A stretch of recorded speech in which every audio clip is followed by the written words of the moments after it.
It's serious. They're not. It's not a parody. It's a They're serious. serious. It's a serious comic. You're just like, I can't believe this crap, right?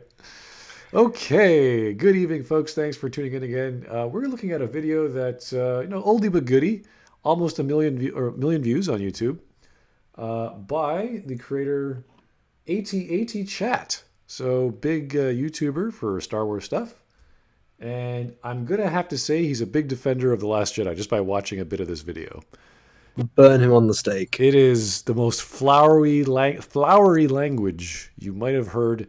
I wouldn't say as creative or as bizarre as some of the other people we've had in their videos looked at on this channel.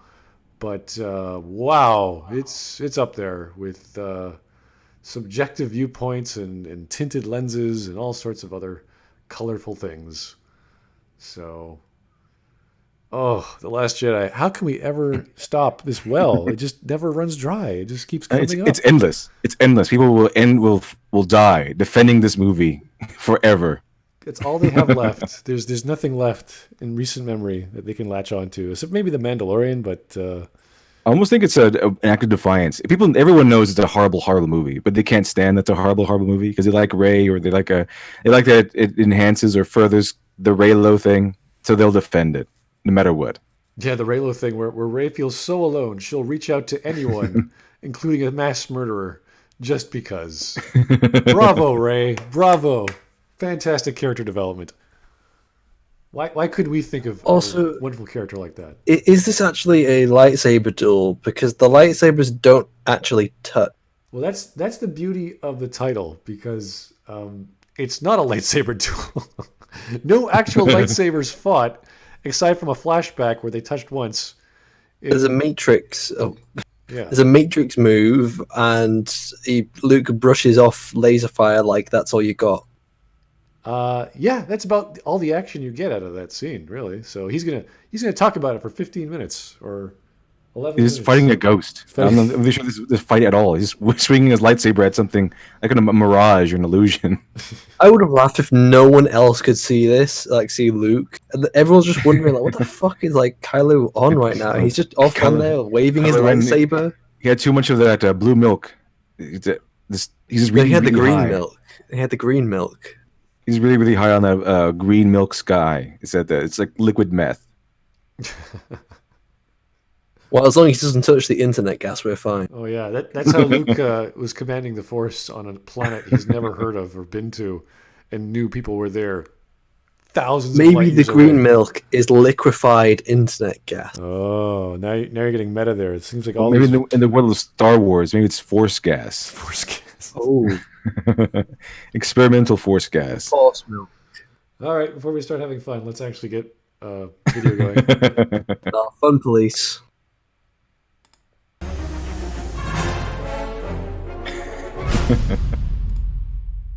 The lightsabers touch. Does that make the big gay? Says CWT Trixie. I don't know. It's a good question. On lightsaber duels, where I dive into the characters involved, the motivating factors fueling the fight, as well as my general feelings about its execution cinematically. Since I enjoy salty comments, I thought I would begin with Luke vs. Kylo Ren on Crate. Speaking really softly to this very nice Wow, music. if they had Luke use a green lightsaber, it would have made the entire film better. Or Wow, Luke should have raised his completely unusable X-Wing out of the ocean. Wrong X-Wing, and yes, it was usable. Oh, that didn't age very well, did it? It's not playing for me for some reason over here. So let's see here. We're at 41 seconds, in case you're not aware. But yeah, no. Everyone's arguing because they didn't see The Last Jedi, or rather, they didn't see The Rise of Skywalker, that because we saw it in the water, we assumed it I wouldn't say that the green lightsaber would fix the entire film, but it is very questionable why Luke would use Anakin's lightsaber, the lightsaber that was literally just destroyed. So why the fuck doesn't Kylo think? It's like, he's using the lightsaber that I was literally desperately trying to get, and I really want, and it was destroyed. I'm not going to question why he has this, or why he's not using his own bloody lightsaber. and then faded into the Force. I get some people are eternally upset that Luke Skywalker didn't flip around like Yoda in Attack of the Clones, but I'd argue that people who wished for that style of duel generally missed the point of what unfolded before their very eyes. This is an anime, folks. This fight was grounded. It was the first time the Kendo... Okay, there's many styles of fighting with swords. I wouldn't really put lightsabers on the same level of Kendo. Kendo is a big honking piece of bamboo that you score points on the wrists, the chest, and the head. A lightsaber is a death stick. Okay, you touch it even remotely, you're dead, or you get dismembered. All right. You could say that the lightsaber duels are inspired by Japanese fighting or Japanese swordsmanship. I would agree. I'm sure some of the fight choreographers were Asian in nature. They have some experience there. But Kendo, not so much.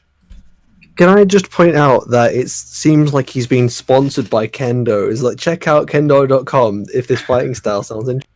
Yeah, what's up with Kendo, that? the way of the sword. Check out Raid Shadow Legends. This video sponsored by Kendo, Shadow Legends. Kendo Legends Shadow. You're having a cross hilt sort of, not exactly part of the Japanese curriculum for swords. influence of dueling actually came across extremely well. And again, that's my opinion. This lightsaber duel was... Well done for invalidating everything you just said by saying it's just your opinion. Yeah, because people who fight in saying that there's no Kendo, way you can argue it. people who fight in 'Cause when Kendo you spin say around on the it's back of their your opinion. heels, It's like when every time someone says, in my opinion, it's always an effort as to, hey, don't attack me. Okay, I'm just saying it's in my opinion. Like, No, but it just invalidates it because that means you can't argue what you're saying. You can't back it up with any kind of proof or reference. It's just purely what you. And also, saying something that is a state of quality is not your opinion. You're stating it as a. If you say I like something, that's your opinion. If you're saying something is great, then that's not your opinion. Isn't this? It's kind of strange in videos like these, where it's kind of like an essay kind of structure, that we have to use the words "in my opinion" in very specific parts, because this whole thing is supposed to be assumed that it is your opinion or your assertion, and then you back it up with facts and logic. yeah, but you wouldn't have soft voice, you wouldn't have piano music, you wouldn't have go to kendo.com to check out what the hell I'm talking. Like, this is silly. Sponsored by Kendo.com. basically Kylo Ren fighting himself. No. Kylo Ren is not fighting himself. Okay. He's not fighting himself. That's something else. I mean, you can shadow box. You can probably shadow sword fight. That's different from fighting a guy you think is there. There's no real precedence for that, I don't think, unless you're really, really drunk or dying from There heat. is no setup in the narrative where it's building up to this fight where he's fighting himself previously. He's practicing for this fight. He's seeing himself in Luke, etc., etc. He is not fighting himself. Where the hell did this quote even come from? Like, how do you make this logical connection between Luke and Kylo being the same character or being the shadow You self? think this guy's using logic? I would hope so. It may not be very good logic, but he has to have something. You assume he's using logic. Yeah, no, it has to be logic. It's just not very good. Yeah, logic. it has to be. Yeah, it's not logical. It is logic, though. It's just bad logic. Some flavor of logic. Fighting a ghost of his past, fighting nothing. It displayed how Kylo Ren... Okay, so he's fighting a ghost of his past. And that's not a ghost of his past. It's just a ghost. That's of someone who's projecting himself from far away. It's technically a ghost, but it's really a projection. Like, he's not dead yet, so he's actually there. Everyone else can see him. Everyone else thinks he's there. Luke's just on the mountain, like he has a projector screen in the Force, and he's just kind of projecting himself on. If I remember correctly, doesn't Shadow Diversity really hate that reverse script that everyone uses now in these new movies? Most people do. The reverse script is always a bad idea. You just can't fight as well as you can with a normal script. Especially with the style of sword that Kylo Ren has. It's more of a European style sword. Exactly. Not really for using the reverse script. Especially when your cross guard or makeshift cross guard is a lightsaber, and you could just Your cross guard will cut your hand off. It will cut your knees off, your wrists, your your torso. Like, you got to be really careful. And that's with Things the normal I can grip. I can sometimes buy it, and it can make it look a little bit more interesting if you don't have using the sword in the same way. Maybe you can kind of apply it to some kind of imaginary style of sword fighting if you flip between having it facing forward and facing back. But yeah, I can understand that it's totally a weird way of holding a weapon.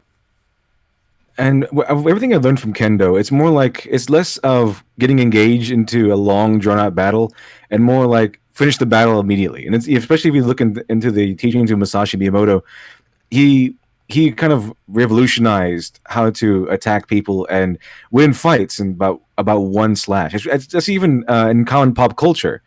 That samurai, the whole thing is about the draw, and the whole battle is done in one slash, and that's how it ends, and that's kind of how I've seen the philosophy of at least the Japanese style of fighting, the samurai, where it's not the ideal fight is not one that's drawn out. It's more like along the lines of one draw, and the better person will win that one draw. I mean, there are extended fights, but it's not really the ideal situation, with Kylo Ren and Luke Skywalker here.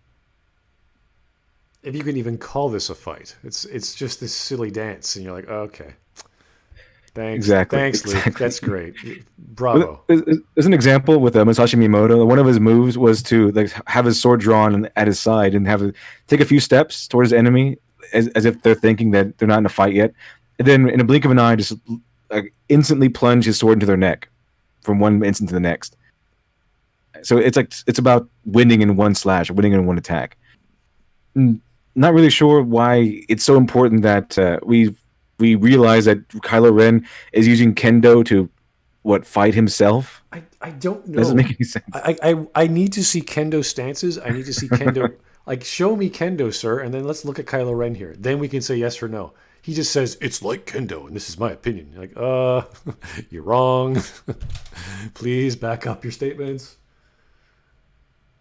Lets his rage cloud his judgment to such a degree, he can't even notice the countless signals pointing to Luke's presence being an extremely advanced mind trick. Oh, he was just so angry.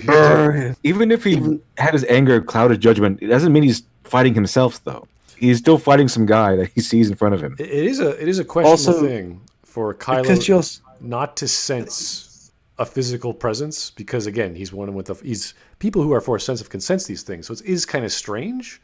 But maybe Luke has that capacity to trick Kylo. Yeah, I can buy that. I can buy that. That Luke is so powerful in the Force, or so skilled he can do that. He can hide himself. I'm just gonna say, why would Luke be stupid? Even if Kylo Ren is just, so fucking stupid and angry that he doesn't realize that Luke is holding the wrong lightsaber that's just been destroyed. But why the hell would Luke himself decide to use that old lightsaber? There's no reason why he would use it. Or change his hair, or his robes, or everything. Why would you do that? Tell us, Luke. Some super mind game with who? Who are you tricking? But why? Why would you do that? Why would you do any of that? Just show up as yourself. That's all you got to do. Oh yeah, it's Luke. See, he's here.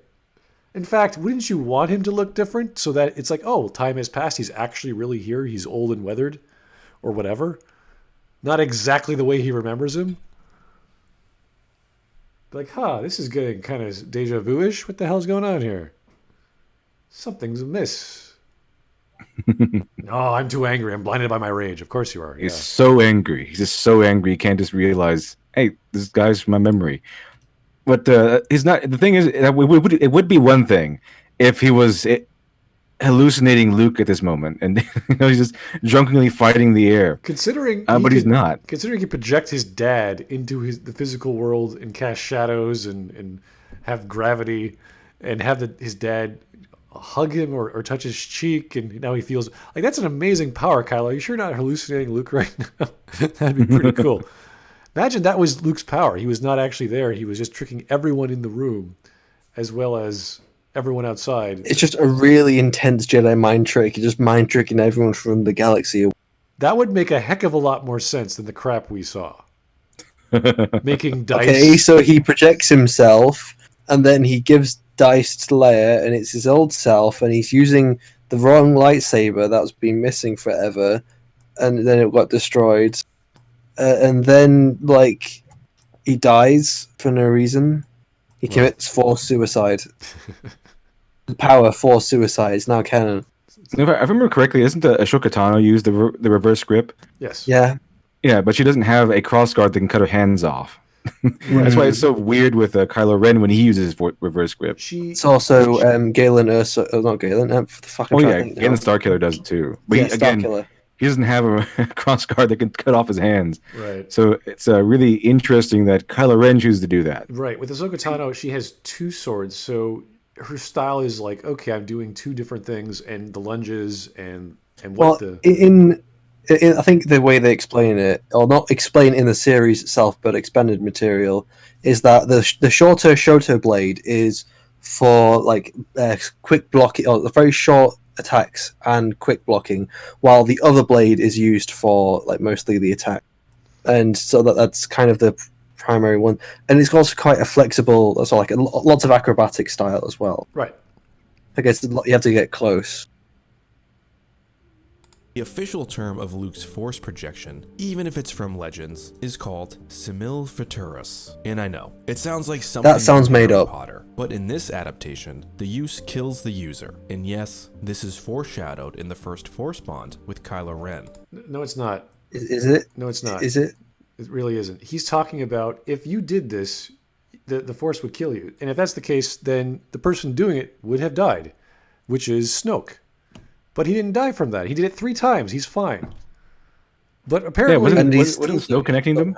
Yeah, Snoke was doing this. Well, that's what Snoke told us, right? So we assumed it was Snoke. So we had no reason to disbelieve him. He's the super powerful Sith dude. So it's like, all right. Yeah, the quote he's using is, "You're not doing this. The effort would kill you." Yeah. And she wasn't doing it. It was Snoke, Right. and it didn't kill him. Oh yeah, I kind of feel like he's gonna go for the themes argument here.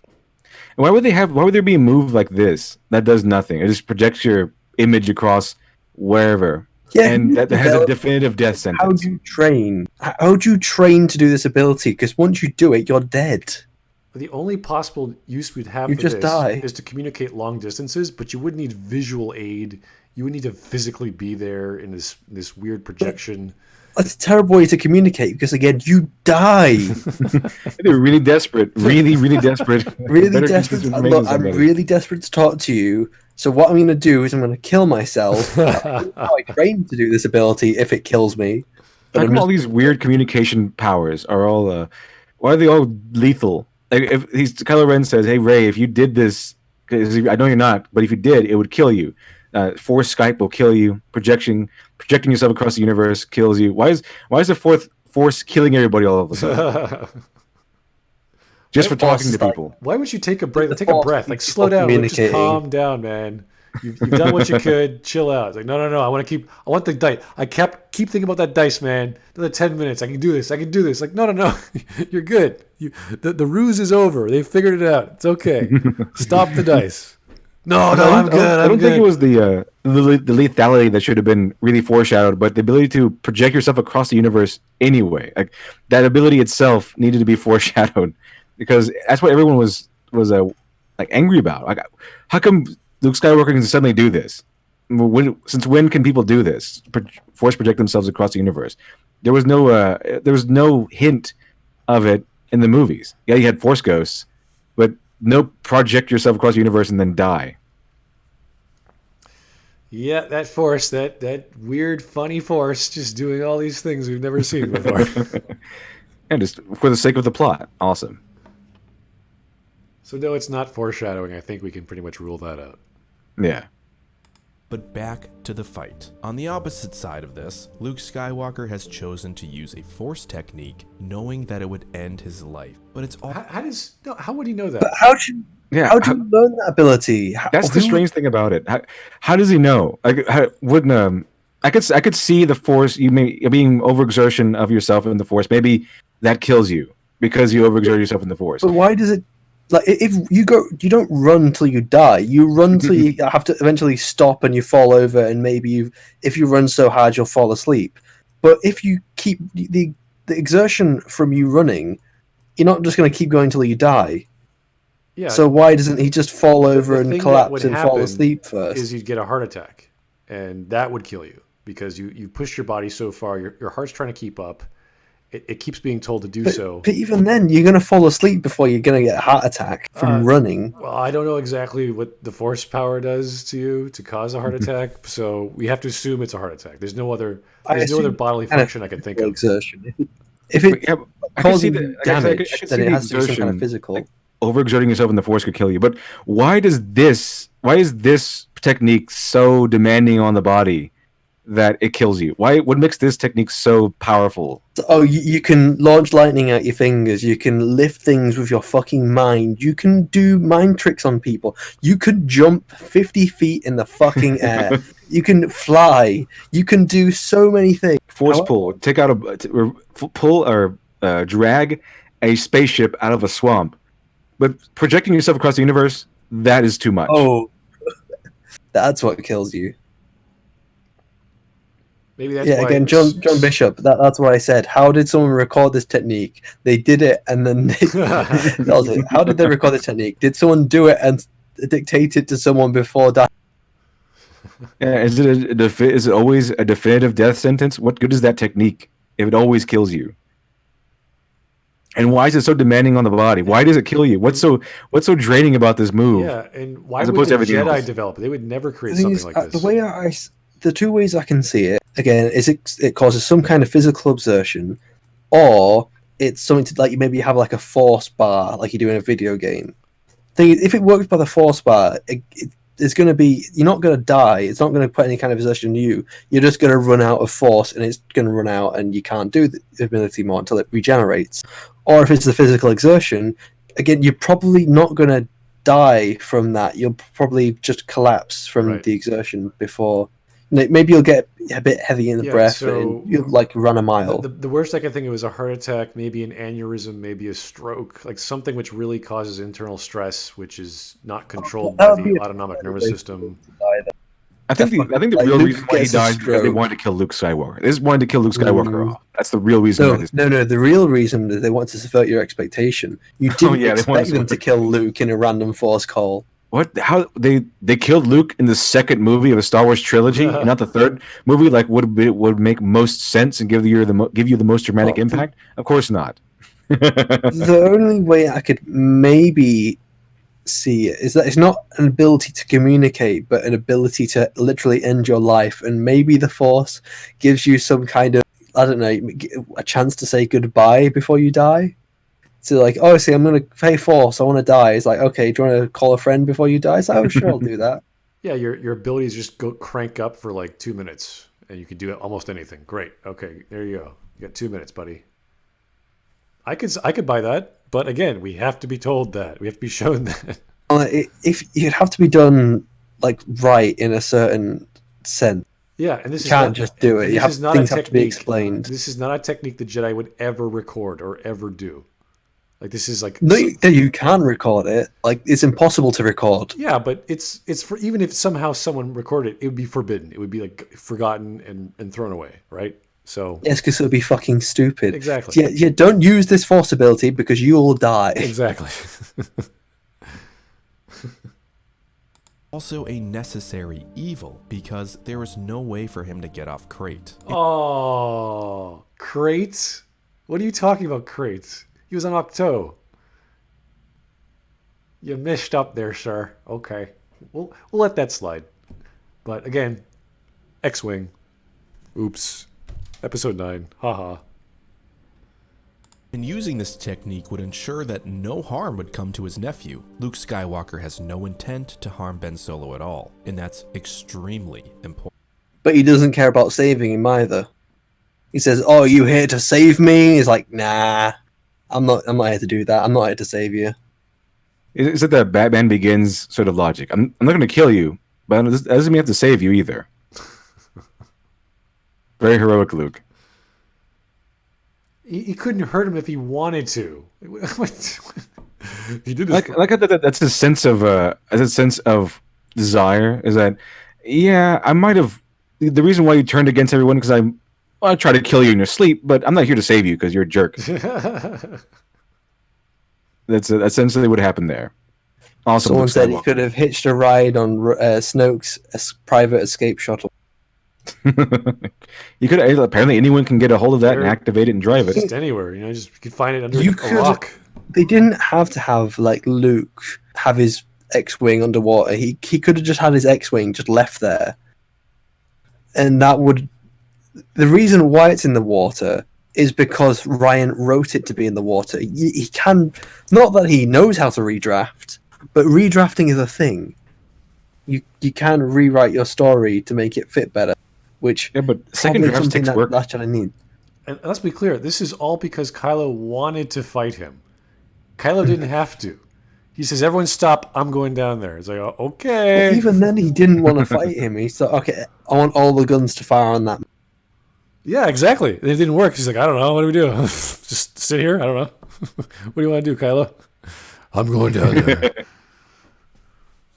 Let me. I would have laughed if like Luke just kind of projected himself into the cockpit and just like for 2 minutes kept annoying like Kylo. It's like, hey, Ben, pull my fingers. Like, no, god damn it, Luke. All he needed was a distraction, right? That's all Luke had to do, and that's what he was doing. He didn't care. He didn't have to fight. He could have just walked away. He's like, "Yeah, come after me, buddy. Yeah, you want to fight me? Yeah, come chase me." Like, "Yeah, let's go." Just keep walking into the desert. It's like, oh yeah, come on, Kylo, a little bit closer. Come on. It's like, oh, you almost got me that time. That would have been hilarious, but no, I had to be serious. Important. Luke isn't dealing in absolutes. He's dealing with his family. What? Just stop. Oh, it. he's Just stop it. referencing the only Sith deals and absolute.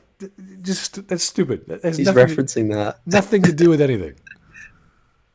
What a silly thing to say. Come on. He's reaching so hard here. Like, dude, come on. The dark side of the Force is a pathway to many abilities some people consider to be in. That explains everything. Of course. How people using prequel quotes to try and explain. Next thing you know, it's like, oh, in Star Wars Episode 10, how did Anakin Skywalker come back from the dead? I hate sand. It's coarse. It's rough. It's everywhere. Explains everything. I could do quotes too. But let's not do that. And it's a complicated situation. As we all know, Luke was integral in the fall of Ben Solo. And after No, Ben was pretty much fallen before Luke was involved, so I don't know whether he stopped it or slowed it down or sped it up. I'm not even sure. Like, know enough. all we have is that Luke Skywalker says, Ben Solo was totally evil. That's why I tried to kill him in his sleep. He was totally evil, guys. You gotta believe me on this one. He's totally evil. All right, I'm not a bad guy just because I tried to kill my own nephew in his sleep. Okay, because he was totally evil. You gotta take my word on it. The Force showed me. Yeah, the Force showed me. I had many mugs of green milk, but I mean, come on, who doesn't end the day with a nice cold one? You know? The Force never lies. It's always 100% accurate. Everything I see is going to come to pass. So. The Force, the Force is right there. The Force came to me and said, hey, Luke, I bet I'll give you $1 if you kill your nephew. I'm like, all right. And he said, but why, Force? Why? Oh, he's evil or something. And I said, okay. So I tried to kill my nephew in his sleep, and he caught me, turned evil, and it was there. So see, he turned evil. I'm not a bad guy. It's because I wanted to kill my own nephew. Okay, guys. I wasn't sleepwalking. Yeah, because as far as I remember, that's the only word we have is Luke Skywalker's word that Ben Solo was just automatically evil, and that's all we have. And so we have to take his word for it. And that was from a scene that was replayed 3 times because it was having different perspectives, and we're not exactly sure. We're guessing the last one was the right one. Yeah, the unreliable narrator. Yeah, I was like, yeah, I guess that we've seen it so many times. This must be it. It's like watching the ending to Clue, where or it could have ended this way, or it could have ended that way. It's like, yeah, which story was it? I don't know. It was for fun, though, right? Yeah, it was for fun.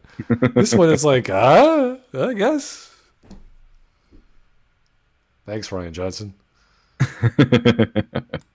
what happened at his Jedi Academy, Luke wasn't interested in igniting a lightsaber ever again. He would deal with this duel, But he did, or in his Yeah. head he did. So He projected him activating a lightsaber. yeah. Oh, again, why would he have a problem just through the act of igniting a lightsaber? Yeah, that's weird. It's pretty. It's like, oh, Is this more a that lightsaber. that stuff? Is this more that stuff where Jedi never fight? Jedi are always peaceful, and they never draw their weapon, even though they were guardians of an entire system for over 1,000 generations. Guardians fight, and the Guardians fight, and And they commit. protect. They engage in violence. Yeah, That's in a order- nonsense argument. yeah. It's a tool. It's like any other tool. You use it. I'm being reminded of like the kid, someone in one of these videos, like pointed out to a kid is who didn't fight back when his bullies beat him up because it wasn't the Jedi. Oh, that. Yeah. Regardless of the fact that the main the main advice that you give to people to stand up to bullies is to stand up to bullies, and they'll leave you alone. Mm-hmm. Standing up to bullies does not mean you just You need take to all the make it more punches. trouble than it's worth. And that's how you deal with them. You don't go, oh, hey, look, bullies, come beat me up. Yeah, I'm not you going don't- to fight back. You don't just take their punches for 4 years or something, or whatever, Yeah. and then they leave you alone. It doesn't work that way. You stand up to the bullies, they leave you alone because they're there preying on the weak. You fight back. Fighting back is not a sin. Yeah. Defensive It's your right. reactions are healthy. It's under the law. Yeah, that's why there's a self-defense clause in the law. You're allowed to fight back if someone's attacking you. You're allowed to fight back. It's not the Jedi way to just get beaten up. It's not Jedi. I Jedi way forgot is the to moment defend the where weak and defend yourself. Luke, Anakin, Obi-Wan, all of them, all the Jedi, they just kind of said, oh, look, see, it's not the Jedi way to fight. So, hey Vader, look, here's my lightsaber, and fucking kill me. That's one way to end a fight. Yeah. Okay, let's keep going. in a true Jedi fashion, acting only in defense, never for attack. Okay, again, another stupid reference has absolutely. Why? How? And what battle is it a good idea to always fight on the defensive? And let's be clear, he cannot What fight. about There's no physical presence. Okay, he cannot do what about anything. a good defense? Or a good offense is a good defense, or something along those lines. But what about the prepare in times of peace? Prepare for war. Okay, this is a just because you're a Jedi and you're peaceful and you're a guardian doesn't mean you just act on the defensive. Even Superman can get aggressive sometimes in a fight if it's against a powerful foe. Okay, Superman is all about peace and goodness. His nickname is the Boy Scout. Doesn't mean he's always acting on the defensive. He can get aggressive. He can start punching people and punching the bad guy. Okay, that's a ridiculous mindset. Where does this mindset come from? It's like Hollywood soft, kind-hearted, safe space stuff, or whatever. This is not how the real world works. Okay, it's not. Especially that's not how Star Wars works. There's always aggression in battle. You have to be aggressive. You have to fight back, or you're just going to lose to all the enemies that come towards you. Yeah, quoting things isn't going to help his argument very much.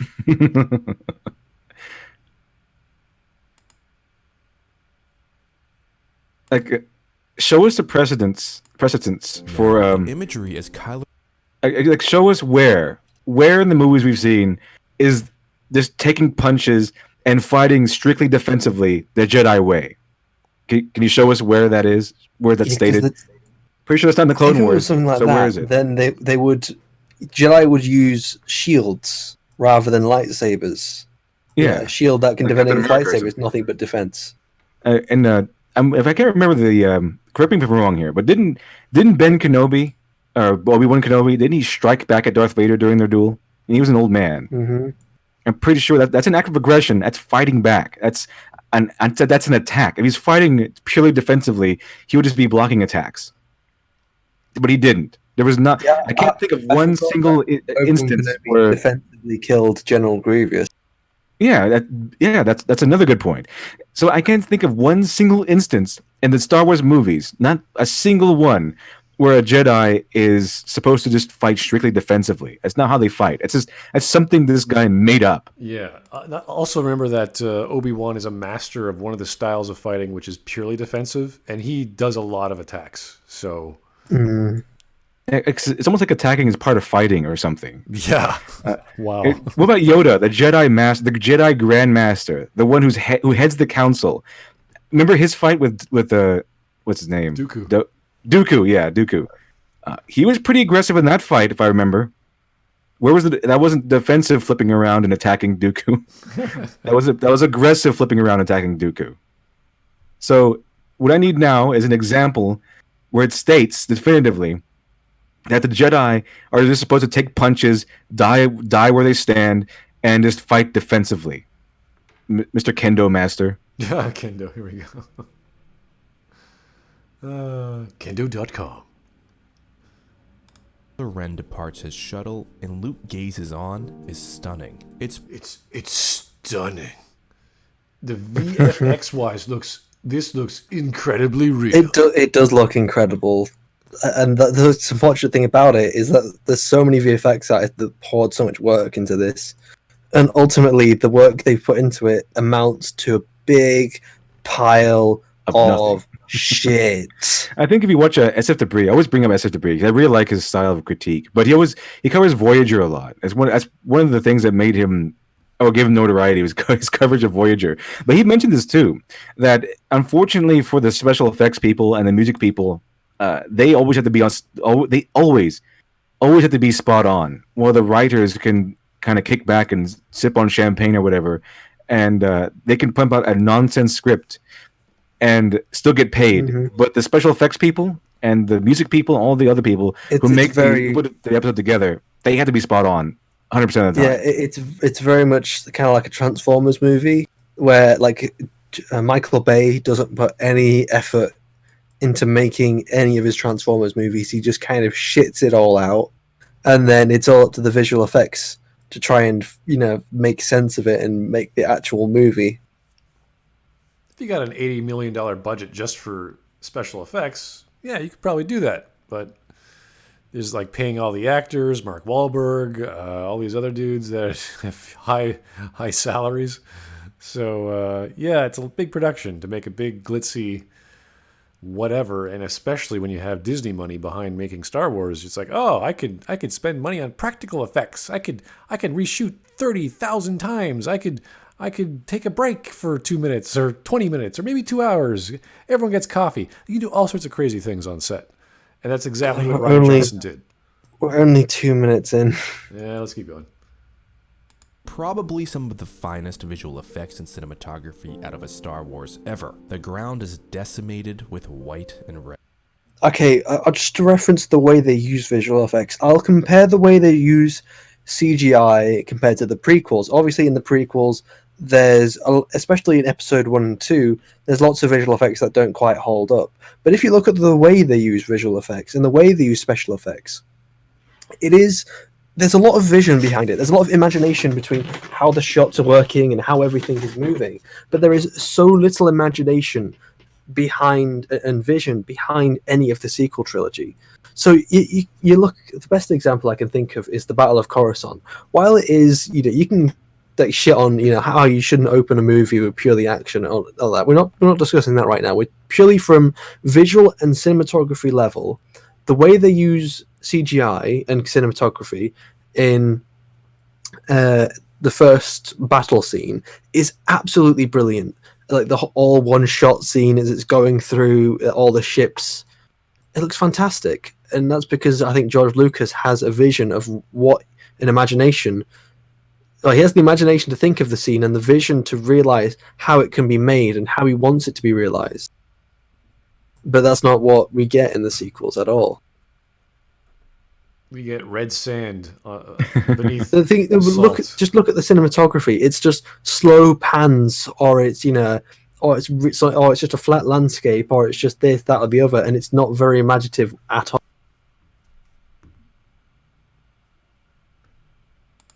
The atmosphere has an amber hue to it, and the towering AT-M6 walkers create an enormous sense of scale in the setting. They are surrounded by so much space. Okay, I'll say this. He is right. It is very cool. It's a very good setting. It's all this death and destruction. It's a good place for a duel. However, that's ruined by the fact that Luke Skywalker is not there. This is actually kind of funny. Look at Luke right now. Wasn't he just bombarded by all these blaster bolts? Yeah, Wouldn't the blaster sand bolt's be not all- real too. Wouldn't that be all red right now? Wouldn't there be holes in the It ground? should be. Yeah. It should be. Just being reminded, when it came to the force projection inside, or in Last Jedi, there was a moment where, with the force projection, the water from the rain landed on Kylo's hands, and that was sort of trying to signify that material can move through the force Skype call. And then you have the whole battle sequence going on between Rey and Kylo in the force Skype call. So why does none of the explosions or anything affect Luke while he's Skype projecting? We have no idea. We have no idea. We have absolutely no idea how this. Themes. Why does it not Okay. cut Luke in half when Kylo cuts him in half?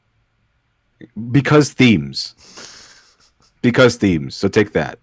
I instantly win. Play the themes card. The themes card always wins. Well, the problem becomes with Snoke dead, which we thought he was in control of this force bond between the two.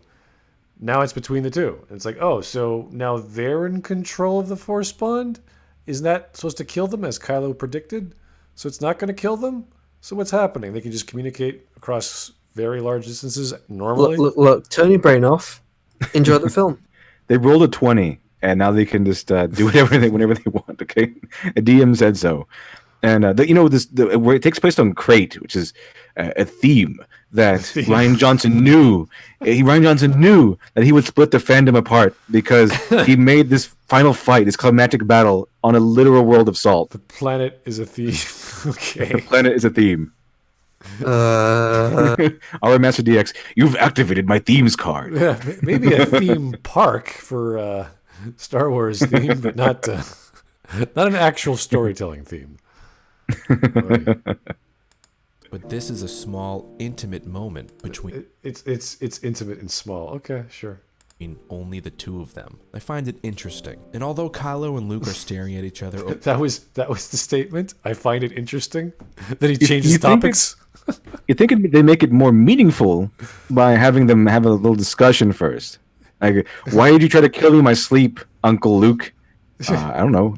I was saying, drunk. Hey, LIteratureDevil, I love your avatar. It's very interesting. By the way, I also like candy, and my walls are white. It's like, what are you talking about?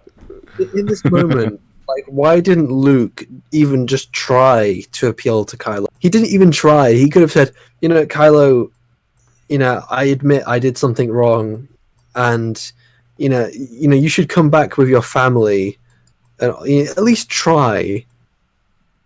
I don't think it would have worked, but it would have been better for Luke to at least try to fix his mistake. I'm pretty sure that Kylo Ren has done some bad stuff, but he has not done nearly as much evil as Darth Vader had. And Luke Skywalker tried to save Vader, and he did save Vader. But for some reason, when it comes to Kylo Ren, I guess he doesn't like him too much or something. Yeah. He's like, I don't really like you. You're not my favorite nephew. I kind of hate you. You Vader was responsible for the genocide of the Jedi. He's hunted down countless Jedi with his Inquisitors. He's done genocide of species. He's put the Imperials on the galactic landscape. And he just hates he just hates Kylo Ren's hair or something. He just hates his face. I don't really like your nephew. That's why I try to kill you in your sleep. The whole "you're evil" thing was just a story I made up. By the way, it'd be really cool. Star Wars Theory put out a video this morning. It's called "Return of the Jedi" with Episode 9 logic. Once upon a theory. Oh no! Animated short. That should be good. Oh That should dear. Yeah. But would it be interesting if it's turned out that Kylo Ren wasn't Han's son and that Leia cheated on him, and that's why Luke secretly knew, and that's why he wanted to kill Kylo Ren, or he's not trying to save him? Han's like, "Hey Luke, I need you to do me a favor. I just learned out that Leia slept with Lando, and now I need you to kill the son." You got it, Han. Oh. That would actually Secretly, be, Kylo's been like white facing this entire time. That would actually have some dramatic moments that we would care about. It'd be almost Shakespearean, wouldn't it? But that'd be interesting. And No, it'd be a little bit too EastEnders for me. A little bit too like drama, family drama. Like it's drama for the sake of drama. It's not even good drama. That'd be kind of cool because then it would be kind of like Cain and Abel, kind of like original sin, the darkness inside. Well, actually, it's more like I don't know if anyone's read Incarnations of Immortality, the very first book on a pale horse. You can be born with inherent sin. So if you are a baby that was conceived and born out of sexual assault, we'll say, you are automatically born. The baby is tainted by that evil, and if the baby dies as a baby without being able to redeem itself, it will go to hell. In that book. So it could be sort of like that the dark side within Kylo Ren is part, or he was tainted by the unfaithfulness of Leia, and that is why it was so inherent within Kylo Ren and so strong within him. I don't think that Leia would ever cheat on like Han. I like to think they had a happy marriage, but they hate each other. They had a happy family. Well, like they had a happy family. They lived happily ever after. Like rather than they got divorced. They're split up in the movie, so something caused it. It might have been Leia cheated on Han, and they split up because of that information. And Luke hated Kylo Ren, resented Kylo Ren because he's friends with Han, and he hates the fact that his sister committed this horrible sin. It'll be a little more complex, kind of like Game of Thrones almost. So EC cons. This is why we need abortion. I agree. Kylo Ren should have been aborted. What we're trying to do is give Lando more value in the story because we know he's more important than Luke, as Episode 9 shows us. So what the fuck do people care about Luke? Like Lando could summon a random. Like Lando has like the effect. So it's one of his abilities that you can activate once every 24 hours. See, here we go. Punish Berserker. I agree with Literature Devil. Kylo is a taint. See, there we go. Spot on. Do you know what a taint is? I don't think it's not quite right to say on the stream. But it's not a nice place. Okay. Over essentially a wasteland, it's so beautiful. It's like they are literally standing on wounds. And perhaps that's the point. These two are deeply it is really cool in their own respective ways. Okay, it's a good setting. We get it, buddy. Can we get on with the argument? Okay. No, I like it. I really like the setting. I just wish the setting was set in a better story. Yeah. Fantastic. Kylo is afraid of Luke, and his fear makes him angry, and that anger turns into How do you know he's afraid of Luke? He doesn't look afraid. He's kind of attacking Luke. He's kind of like charging at him with like rage. He's kind of angry at Luke, maybe, but doesn't seem too afraid. He seems angry and anxious. I mean, this is the guy who tried to murder him in his sleep. I think he looks more angry, and I'm really ready to take this guy down. So rather than afraid and terrified. Explosive rage we see during the fight. One might ask, well, why is Kylo Ren even afraid? I'd imagine that seeing his former master... I just don't understand, why would you charge... This is the guy, he's a Jedi Master. He tried to kill you in your sleep. You know he's really good with the Force, with the lightsaber. Why in the world would you ever charge at him with a reverse grip slash? Doesn't make any sense. Because then you're kind of vulnerable if you miss, and he missed. Enjoy the film. How can you be afraid and angry at the same time while attacking someone? I don't like that would be turn your brain off. You'd have to turn your brain off. You'd have to be desperate. Turn your brain off. Smud. Turn your brain off. No, just think about the psychology of this. You'd have to be like in some version of desperate, right? Because if you're up against a wall, you're scared, you have no other options. Okay, I gotta go forward. This is not the face of a man who's desperate. It doesn't come across that way. So whatever he's talking about does not make any sense in the movie. They could have at least had him literally shaking. That would have at least given us a signal that he was afraid. They didn't. Yeah. He just looks angry to me. Hey, is it just me? Oh, okay, it's a different shot of the movie because I saw that shuttle in the air. Okay. I was like, oh wait, oh no, he just rewound the video. All right. master, take on the full firepower of ATM-6s, and then walk out like he just had the best haircut of his life would be pretty unnerving. The last time Kylo Ren saw Luke, he was holding an ignited lightsaber over him. You can see... It's not unnerving, it's fucking stupid. Yeah, it would have been cool. It would have I'd been be questioning, like, why how he'd survive. Like, I wouldn't be that... He kind of treats it kind of like it's not even something. Luke doesn't treat it like anything serious. He just kind of wipes it off his shoulder, like, that all you got, mate. Yeah, I would have been, the whole thing would have been really cool had Luke actually been there. Like, he was so powerful, he just shrugs off all these I think bullets. it would have been like more interesting if instead Luke was actually there and he. So you know what, like Yoda does in Episode 3, where he absorbs the Palpatine's light. It would, or what Vader does when Han Solo starts shooting at him, and Vader literally just kind of holds up his hand, and his hand gets shot. And I think the way that's explained is that he's absorbing the blaster fire. You could have had Luke struggling to like absorb all that laser fire, and it's like that. And that would have been more visually interesting to me than him, wiping off his shoulder like all you got. Or just bounce back the AT-AT fire back at the AT-ATs, destroying the entire fleet. That would have been really cool. Just to quote something Desert Monkey said, "Look at all those AT-ATs. Would be unfortunate if they all fell sideways or like a bunch of Force push. Bonk. Bonk, bonk, bonk, bonk, bonk, bonk, bonk. Kylo Ren's body Let's go. language, how We're almost scared he halfway. is. He's constantly shifting and trembling and twitching. Now from here, Kylo Ren is the first to ignite his blade. Right before that, He's not he twitching, he's basically not comes scared off as if he's whatsoever. confident by throwing off his cape and bolt stomping on the ground. And Luke, on the other hand, looks like he's doing a mindfulness meditation as he ignites Anakin Skywalker's lightsaber. He's not meditating. The very lightsaber he threw over his shoulder at the beginning of the film. This is partly to demonstrate to the audience that Luke has finally accepted Rey's original call to action. No, or it's maybe the latest lightsaber he's ever held, so he decided to put it into his brain and then force project it. That could be it too. I mean, what? Come on, like. I think he's reaching a little bit here. That this is signaling that he accepts Rey or something. How? What? Raising his lightsaber and going into a meditation stance, as he says. This means that he accepts Rey as a successor or The something. only reason he's doing this because Yoda told him off, and he's like, okay. Yeah, like go do it, you will. And he's like, oh, fine, Yoda, I'll go do it. I'll go kill myself. Yeah. Just stop ordering me around, okay? I'll kill myself. All right, it's fine.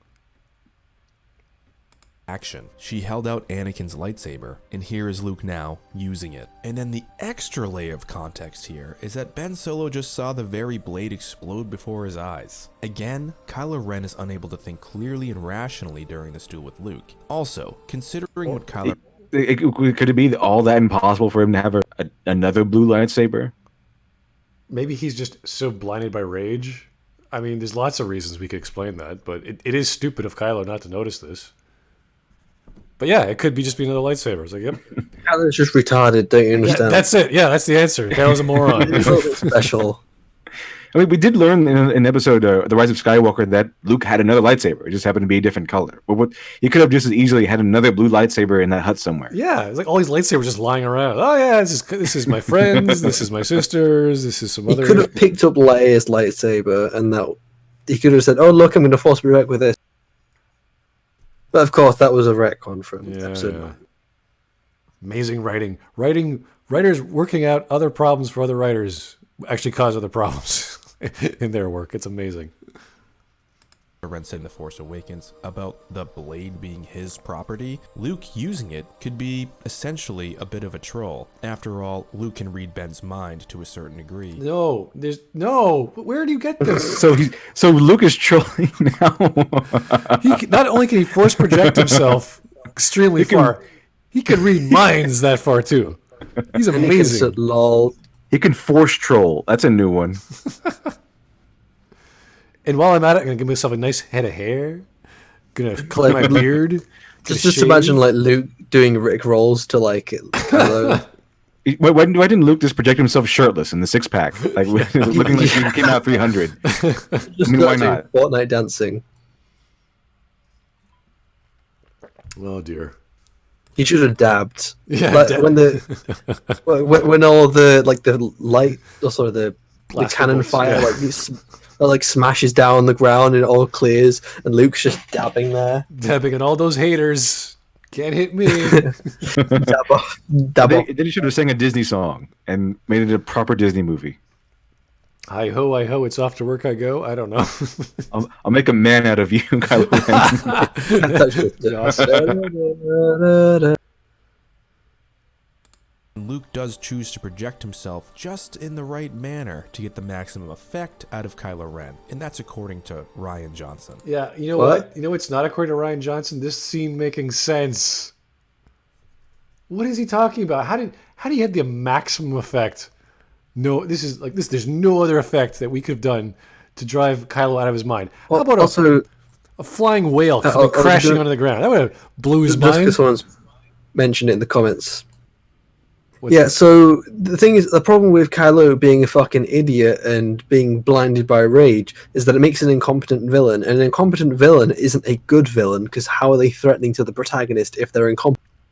I think what we were trying to say in that sentence was that Rian Johnson is a hack, not necessarily Kylo's a stupid idiot. Well, no, but they were just saying, "Oh, don't you see? It's good because Kylo Ren was so blinded by his rage." And I said, "Yes, if he's blinded by his rage, he's incompetent. If he's incompetent, he's a bad villain. Because how are we supposed to take him seriously if he can't get something as clear as day as this? How is he supposed to be some kind of threat?" How can he not sense this is not the real Luke? Right? Like, doesn't Jedi's or Sith sense physical objects as being there or not? Again, unless Luke is like this super genius Force user that can make a projection of himself, and it's all solid, and it has emotion, it has mass. I mean, it's casting shadow. There's wind blowing his robes. You've got gravity going there, so obviously something. We got a super We got $20 a super good- chat. Big super chat. Oh, wow. Ernie Velveeta. Thank you, sir. I think the showdown with Luke should have been like they did in How It Should... Oh, dear. I agree. That was pretty cool. For The Last Jedi, Luke holds off all the blaster bolts in place. Exactly the same lesson he taught Kylo in Episode 7, or we saw it used in Episode 7. Then he and Rey, I don't know where Rey came in, but okay, hit them at the AT-ATs like golf balls. Yeah, that would have been cool. That would have been fantastic. It would have been really cool. But I think he actually had to be there for that to happen, Yeah. right? I think you can do that with the Force Ghost, which is really dumb. The whole Force projection thing is just really, really dumb. I don't know why he did that in the first place, other than he's trying to be quote unquote brilliant, which it wasn't. Luke Skywalker should have been there in person. There should have been a fight, an actual physical fight, which Luke should have lost. And yeah, he should have done that to begin with. Or you could just not make the sequel trilogy. Well, okay. You could just not make these movies. You could they make have something to. completely different. They- You could have had a completely different story written by a group of people who actually were making the same fucking story, rather than say, "Okay, you get a movie, then you get to make a movie. Oh, we're going to go back to you to make the next movie." Or they could have ended Episode 9 with Luke waking up and going, "Whoa, that was a horrible dream." well, time Let to it- let lay it off the actually milk there. Okay. Like he's And been we- having we know- Ewok moonshine. Like, oh fuck, I'm not going to touch the Ewok moonshine again. Oh, that Cost too many would credits. have been one of the worst reveals. Well, it would have been bad quality, but it wouldn't have been bad. Like I would have enjoyed it a lot more if they said, "Oh look, nothing happened, none of this." Oh, you mean the stinger at the last 2 seconds of the movie? The stinger, Luke just wakes up, and goes, "Whoa!" None of it. And then it ends. You're like, "What?" Actually, no, I would have. I kind of prefer like the meme drawing that was going around where Luke wakes up in his bed with like Mara Jade, is like he's happily married with kids, and is like, "Don't worry, Luke, it was just a bad dream. You go back to sleep." So none of it happened. None of it happened. Ah, Jake. From here, the duel begins, and the fight is pure Kendo fuel. I don't know what Kendo fuel means, guys. Can anyone enlighten me? It's anything like internet gas. Yeah, probably just as vague. Yeah.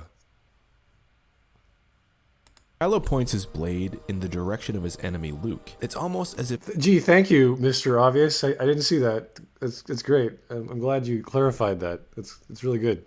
Good to know that we're both watching the same movie. We have eyeballs. Kylo is directing its focus in this moment as well, right to the tip of his blade. And they actually stay like this for a while, staring at each other, basically waiting. The ultimate Star Wars standoff. I thought the framing of Kylo's face close up with his erratic lightsaber was perfect. A portrait of unstableness. Now, So he's really focused, but he's the portrait of unstableness. Okay. Excuse me? I guess we'll just accept that one. We'll let that go. Okay? We won't dwell on that. That's just silly. We'll just let that go. funny moment in this fight, at least for me, is Luke's smirk before Kylo goes in for a killing. Is that really a smirk? It looks like half his face is melted. That looks like a scowl. It's like, It looks like a scowl of disgust. It's not really a smirk. That smirk is different.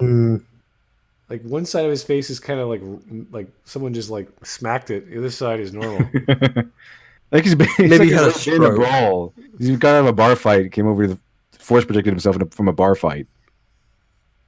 I love this interpretation. It's so bizarre. He's reaching a lot. Like, a lot of this stuff is just coming out of nowhere. He's his own interpretation of what's going on, and he's presenting it as a fact. Shelf. It's all top shelf arguments because he's making a hell of a reach. Nice.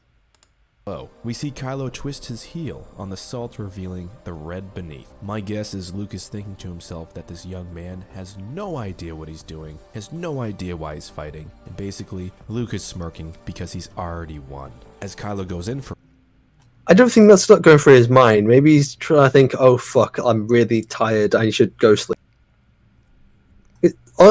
He could be thinking anything. You could take this photo and he could Photoshop him looking at a Twi'lek's ass, and honestly, the expression that he's showing now, like, would be the exact same.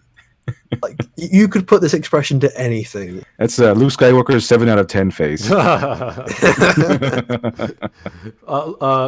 Mark, we need you to be angry, but not too angry. Can you give us that? How about this? Yeah, and his mouth right now, as someone just pointed out, his mouth is currently upturned. So where is his smirk? It's all down. Look at follow his mouth right now. It looks like he's got his lip out, like he's pouting. Like, okay, Mark Hamill, we're going to need you to. You're sitting at your desk. You're on your computer. You're on Twitter, and Trump just let out another tweet. Go. They'll do it. a strike. Oh, He did something God. I thought was amazing. This was amazing. He reversed his grip. Oh my god, it's amazing. And everyone Why, else, though? who knows? Don't you understand? It symbolizes the reverse of Kylo's psychological thingy. I hope he does not say something like that. I hope he's not saying he's not going to argue something like Kylo that. It can't reversed be. his grip, which is the reverse of Kylo's attitude towards Luke Skywalker. Now, Because 1 minute he's got the forward-facing lightsaber, and then he turns it around. well, the thing about this funny blow is that he's arching his wrist at such a high angle, which you shouldn't have to do when you reverse your grip. You just sort of thrust your arm What straight. is this attack? Well, Like, why would you go Like, it just- diagonally down? Why would you go straight across? he's also running really weirdly at him Yeah, it's a stupid attack. It's a really bad one. That's why in reverse almost grips every are bad. aspect. I mean, this guy's he's bringing in Kendo as a reference as to why this is a good fight. Could he at least reference something like why, according to the rules and teachings of Kendo, was this a good opening move? Yeah, just so you know, as far as I know, The reference- there is no Okay. reverse grip. There is absolutely Okay, so what he should do is he should get someone who actually knows something to do with Kendo, interview them, and ask them about it, and get them their references about it. that would be I'll just actually his intelligence, but you know. I'm assuming he practices Kendo. The creator of this video practices Kendo. I think, doesn't he? Who knows? Like, It's like he brought up because he brought up Kendo. He could have at the very least explained to us why Kylo Ren's choices That's of like saying, moves oh look, are good. this whole scene is inspired by karate because blurdy birdie blurdy blur, something along those lines, like he's saying. But then when you actually try to draw it to karate means like unarmed combat or something along those lines. So, but this is quite literally armed combat. So what we're seeing here is different to what he's actually saying, I'm guessing. Or is at least being very nebulous about how he's explaining. If you ever seen a kendo fight, there's a lot of bamboo swords hitting each other. So the exact opposite here. Which Okay, was keep twisting going, the let's blade go. around in his hand to a reverse grip as he initially strikes out at Luke. And this immediately set Kylo up for another very vicious strike, which he again misses, but you can actually But that just see limits in his reach. eyes that he's Okay, so the reach he's going for, the reason why he doesn't get Luke then is because Luke's dodging out of the way. If he had his lightsaber in the forward grip mode, if he had it in the forward grip, he would have enough reach to get Luke then. So, like, using the reverse grip just limits how far you can attack. So was there no way for him to do a second attack if he didn't reverse his grip? Well, because of the angle of attack with reverse grip, it gave Luke lots of room to maneuver. So if he used a normal grip, Luke would have to literally back off or dodge to the left. So Yeah, I mean, it was pretty obvious where Kylo Ren was coming from. Yeah, he got a second Right. attack, but where else would he go but I'm this attacking is- me that way? This is why it's so contrived that in order for this scene to work the way that Rian Johnson wanted it to be like a delaying tactic, Kylo would have to done the stupidest attack. This is one of the stupid, not the stupidest, but this is one of the stupidest you can do. Reversing your grip, having a 45-degree angle of attack, and having Luke just sidestep him. It's like you're completely missing this smaller man when you have a long sword, essentially a long sword. It's just stupid. It's just horrible. But he's so angry. Flint Lockwood said Kylo looks like he's trying to hit Luke with a pool noodle. I guess. I don't know. is a bit caught off guard by the ferocity of Kylo's first attack. It was an Is he? explosion. He's not caught off That doesn't- guard. How is he ducks it caught off perfectly. guard? He knows what's coming and he dodges. He can see what's coming. He dodges Anyone out could. of the What way. other? That's such a horrible How is he opening move. surprised? Such a horrible opening move. Who wouldn't be able to see that coming? Because after the first move, he dodges the first move. He's obviously going to come up. Look at what he's doing. He's just telegraphing his fight, his moves.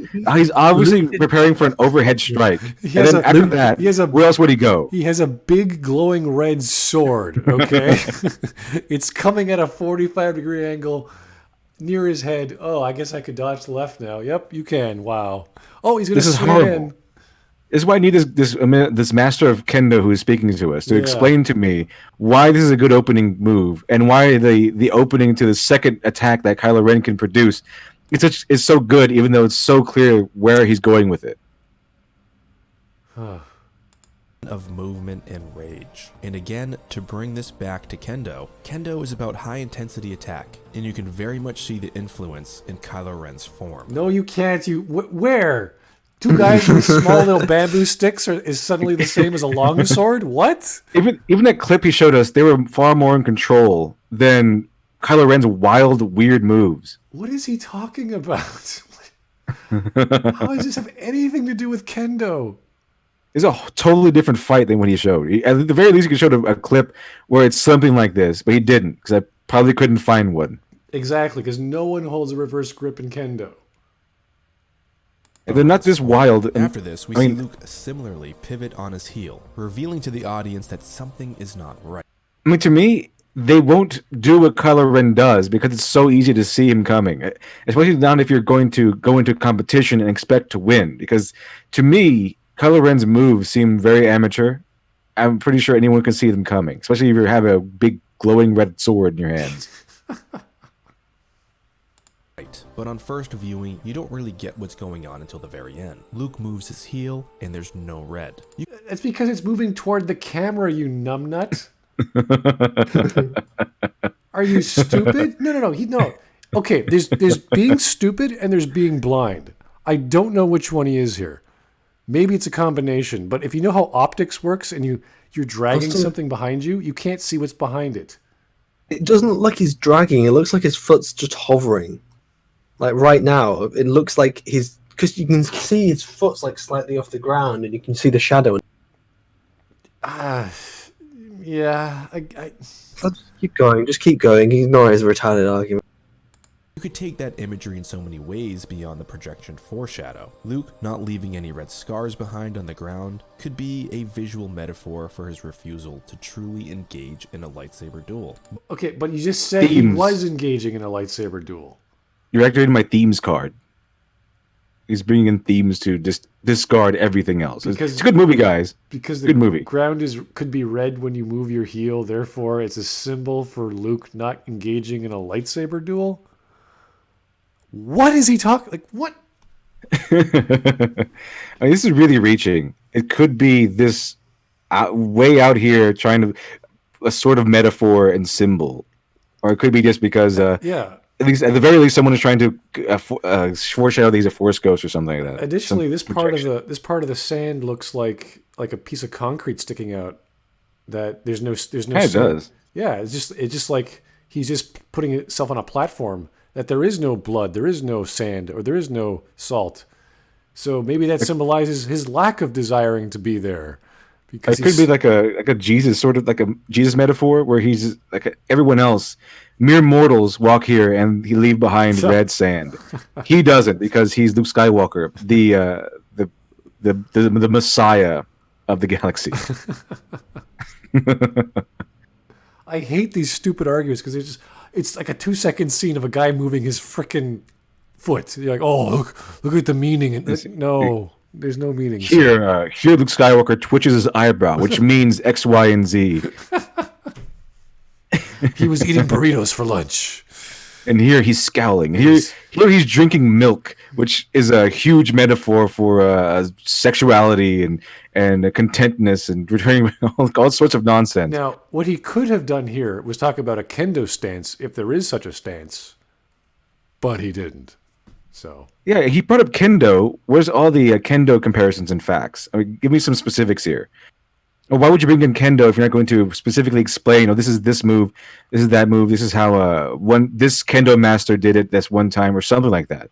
But he would be doesn't. nice. He just brings in Kendo and just leaves it there to float around as if the mere mention proves everything he says. I would love to see a fight expert that maybe Kendo, maybe some other mixed martial arts with swords or whatever, knows what this means and why it's good or bad. I'd love to hear that. That'd be great. Shot Diversity actually goes over some of these fights. I'm not sure if he goes over this one, though. I'm quite sure he does. Yeah, I'm quite sure he went through them. But there's not much to this, right? So it's like 2 seconds. So. Luke doesn't want to cause any more damage. Luke doesn't want to cause any more pain. And around this part, musically, as the duel is really getting going, the way the music ebbs and flows sounds like a fight in and of itself. It has this call and response quality to it. Wow, maybe it's like a fight scene music. Wow, what a great idea. Thanks, Mr. Williams, for doing your job. What? The music matches the scene. Yeah. Thank you, Mr. Observant. I'm glad you could hear. Oh, bravo, music guys. Yeah. Ooh. Chords that make up the orchestration give a sense of tension and something almost like pleading. It's hard to describe. The strings are pleading. Okay, what are they pleading for, sir? Can you please tell us what the strings are trying to tell? What are they saying to us here? Hit the guy with the sword? Apparently Luke doesn't want to fight. He doesn't want to cause any more harm or damage or whatever. How we know this is because he doesn't leave any red sand behind. Wow. Thank you, strings. That was communicated so well by the second violin in the second row there. Okay. It definitely was not alluding to the emotional conflict and tension between Kylo Ren and Luke having met for the first time after he tried to murder him in his sleep. Definitely not that. It's because Luke doesn't want to fight anymore or something. That must be it. Yeah. Okay.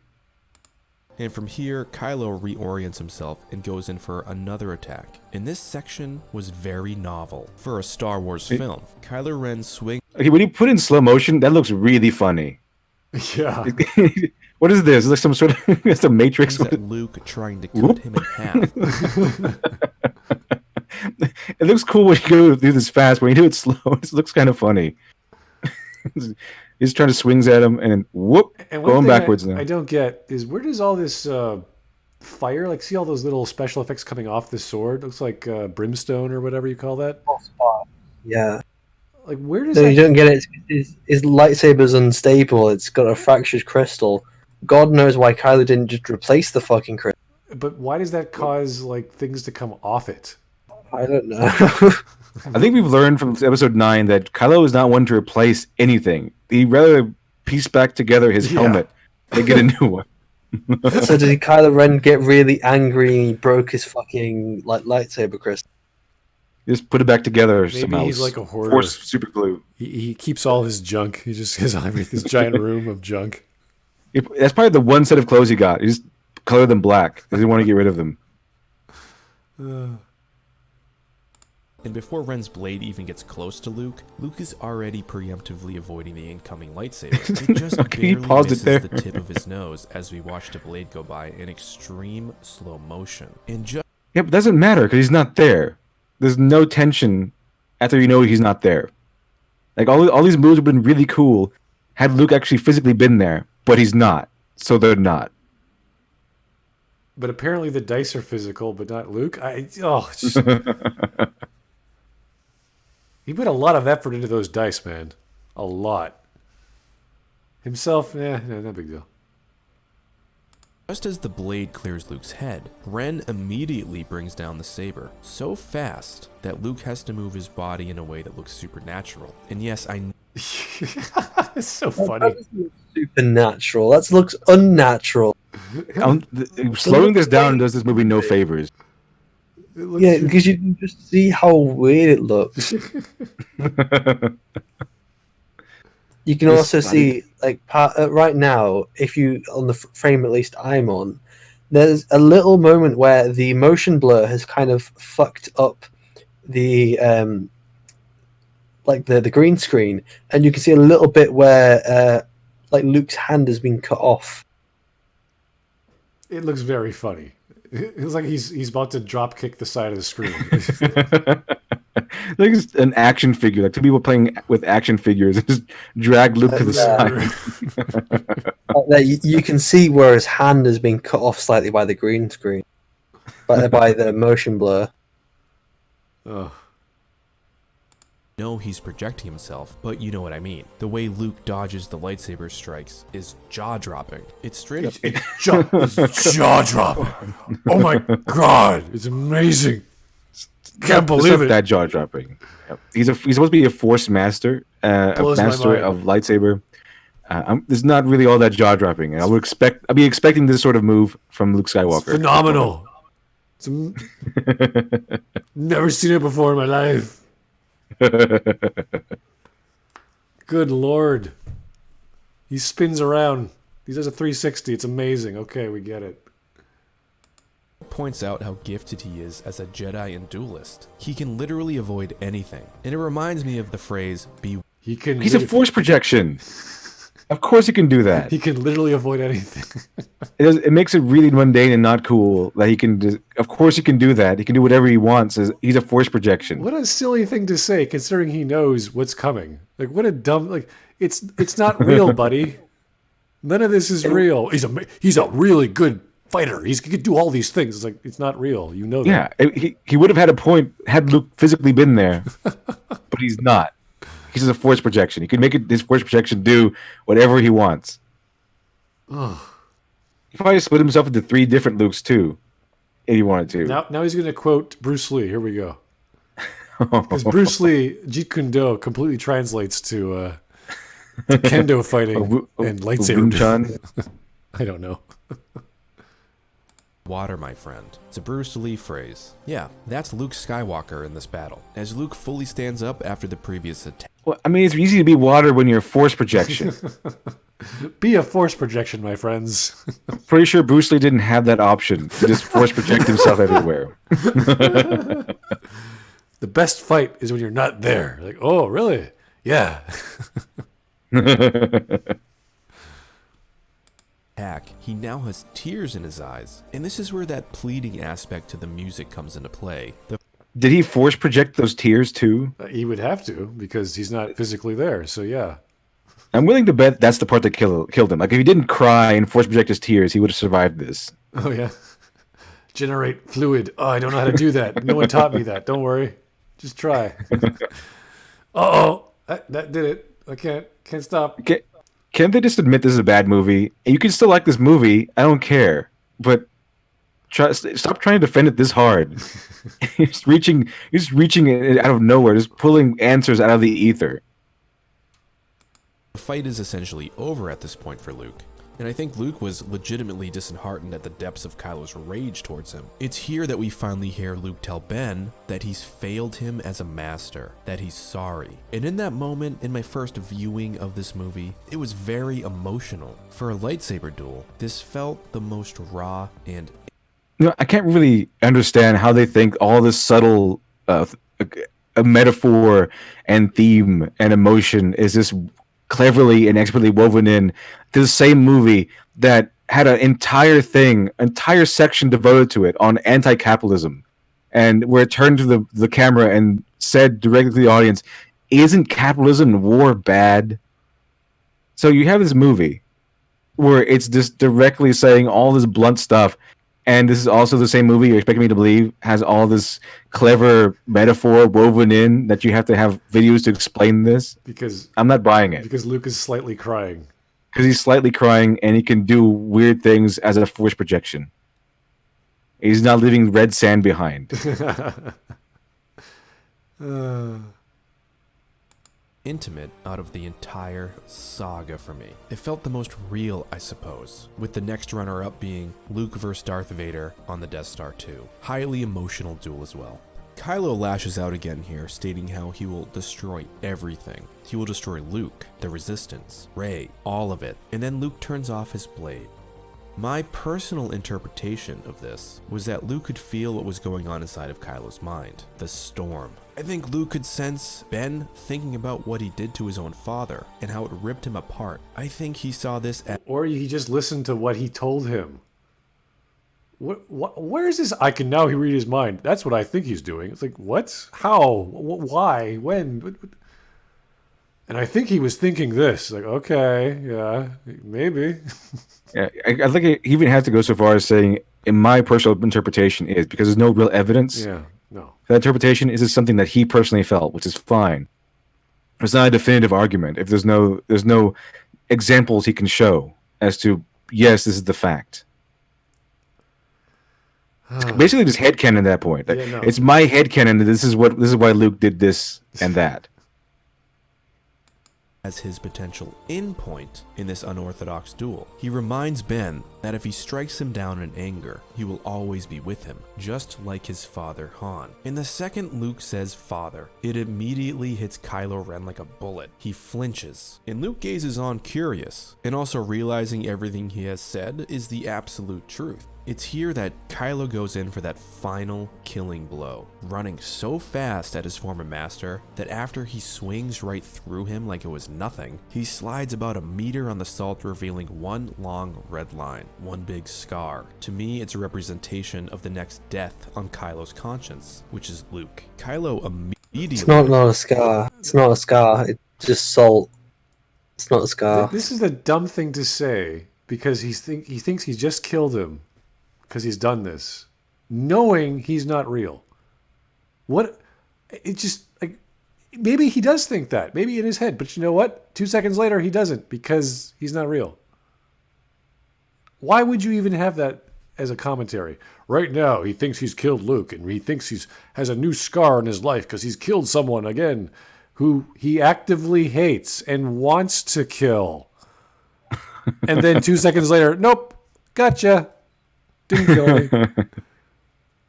Oh wait, I'm actually dead. Never mind. Oh wait, I did die. Yeah. Thanks, Ryan. Bravo, Ryan. You really did a good job there. It's like that meme where that guy's pointing to his head. Kylo Ren can't kill me if I kill myself first. Yeah. Take that, Kylo Ren. Checkmate, son. That sounds like the Mass Effect 3 ending. We heard you like killing synthetics, so we thought we'd kill synthetics so that we can kill you. Or something stupid like that. Yeah, it's like, oh, so our creators didn't like synthetics killing organics, so they created biosynthetics to stop some synthetics from killing organics.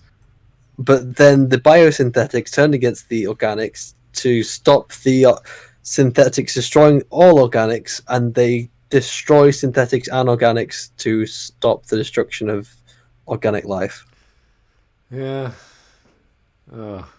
Makes sense. Good times, yeah, good times. Knows something is wrong because he swung through Luke like nothing was there. But he turns and he still sees his master. Luke gives him this look like, wake up kid. And Kylo walks towards Luke, blade extended, until it goes right through him. Okay, now what did Luke teach Kylo here? Like, really? He didn't teach him a damn thing, aside from waste his time. Oh, Nate's an idiot. I can definitely know he did not teach him swordsmanship. Yeah. I'm pretty sure no one taught Kylo Ren swordsmanship. Not with the way he swings that thing around. It's ridiculous. Maybe that's why Ray beat him. Oh, Maybe he's just that bad of a student. He can't learn anything. Causing him no harm. I think when Kylo Ren says no here, it's because there's an instant. Actually, also, if you recall, Luke is the best mentor ever. Rey goes to him, and within 5 minutes, she's breaking the earth in two. So and keep in it's mind, definitely not Luke's fault. this guy is trying to explain why Kylo says no, okay? It's pretty obvious why he says no, all right? But he's going to tell us what it really means. An understanding of, wow, my uncle, the most powerful Jedi that exists right now, just used a technique to distract me, knowing full well that he would die. And Luke finished. No. How does Kylo Ren know he's dead? How do you know he died? He's screaming no because he didn't get to kill him. Because it's all an Yeah, he elaborate wanted to. ruse. He hated Luke Skywalker at that moment. He hated him because Luke Skywalker, if you don't remember, tried to kill him in his sleep. This has been his whole thing. He really wanted to kill Luke Skywalker. Yes, it's pretty obvious that's the case. Wow, he's headcanoning so hard. Like, dude, he said no. He tried to kill him. He couldn't. He's angry. He couldn't do it. He screamed no. It's He's probably even angrier that Luke died anyway. If he found out, even if he could sense that Luke was dead, it's probably even angrier that Luke died without him being the one like that. to deliver the killing blow. Maybe, but it's just like there's no evidence of any of this. What are you talking about? His ruse by telling Kylo, see you around, kid. And then he fades away, leaving Kylo with nothing but an empty rebel base and more rage. Yeah, did Luke ever see him around in episode 9? I don't think so. No. It was Han Solo did, sort of, a little bit. Sort of, yeah, kind of. Hallucinated. He either came back as a ghost or Kylo Ren projected Han Solo out of his brain and essentially forgave himself for all the bad things he's done. You can just do that when you come back to life. You gain projection powers. As I've stated, Kylo fought nothing, he achieved nothing, and his entire attack on Crate ended up bested by a projection from his past. No, he defeated all the rebels. Yeah, they won. There's only a few rebels left after all that. He blew a They giant killed most of hole them. in the giant door that was supposedly going to protect them. If Rey had not been there, they would have won. If Rey had not come by and lifted half a mountain, they would. The First Order would have won. Luke Skywalker's ruse would have done nothing. Yeah. Plus, she destroyed all the 15 or I think I counted 17 or 19 TIE fighters. And in one of my videos, I counted them, how much she attacked. I think it was only 7 or 8. So off screen, she blew up the rest of them somehow.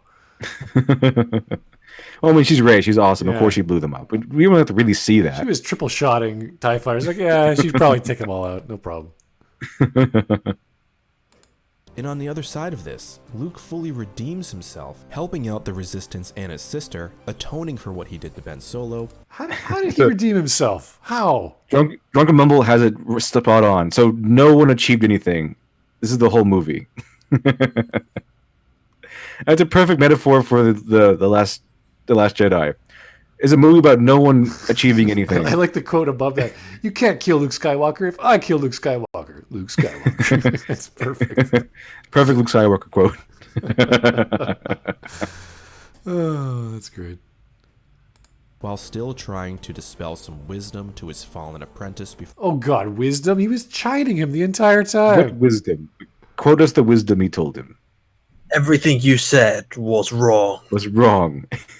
Wrong. You're wrong, Kylo. Go Wrong. back to school. Oh, you can't because of the coronavirus.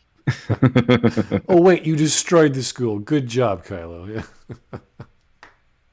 Well, he didn't destroy it. Space lightning did. Oh, God. Oh, God. Kylo couldn't pay his tuition anymore. He destroyed the school.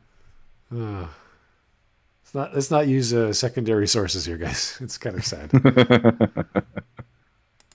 death. And finally, just like his father, Yoda, and Obi-Wan, he becomes one with the Force, the next guiding spirit. This duel was not supposed to be a flashy, prequel-esque romp that could be replicated in a video game. It was intimate and small in scale and less about the flash and more about the emotions boiling inside of these two men. Each swing of the lightsaber meant something and felt visceral. And just because this was It was visceral. Did it really? When it hit Did it nothing. mean anything?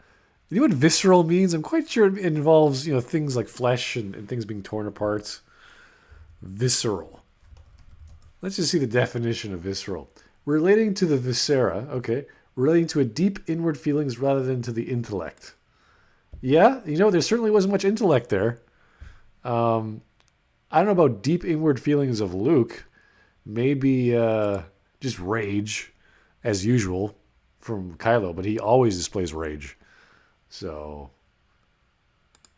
yay, visceral Kylo with the reverse grip and screaming no and okay. Yeah. This because his swings are wild and untamed and really amateur looking doesn't make him an expert at anything. Doesn't make it more substantive. extremely different when compared to the rest of the saga, doesn't mean it's inherently bad. Well, I would say it's not even a lightsaber duel to even call it bad. It was just this facade.